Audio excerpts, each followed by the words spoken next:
যারা গণভোট সম্পর্কে বুঝে, আর গণভোটের ব্যাপারে যারা আপনার বলে যে গণভোট চায়, তারা নিশ্চয়ই হয়তো জনগণের কল্যাণেই চায়। আমি না বুঝলে বোঝার চেষ্টা করব, এবং কি যারা বুঝে না তাদেরকে বুঝাই বলবে যে এইভাবেই গণভোট হবে, বা এইভাবে জনগণের কল্যাণে যেভাবে ভোট হওয়া উচিত সেভাবে হলে আমি খুশি।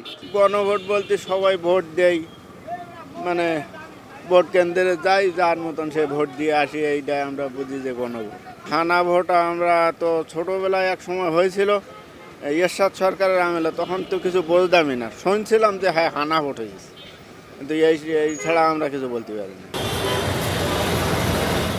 না, আমরা গণভোট বুঝি না, গণভোট জানি না, গণভোট চিনি না।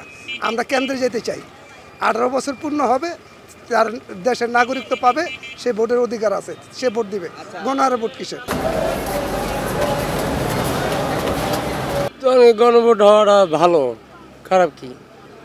গণভোট হওয়ার মাধ্যমে যে সরকার প্রতিষ্ঠিত হবে, ওই সরকারে।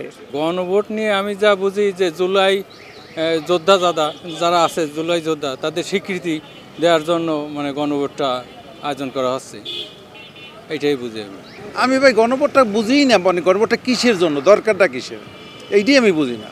গণভোটটা দরকার কিসের? আমার কথা ইলেকশন দেবে, বাস ইলেকশনে যারা আসবে ইলেকশন হবে, এই জনগণ যাতে দেশের জনগণ সুষ্ঠু হলে ভোট দিতে পারে, এটাই তো গণভোট।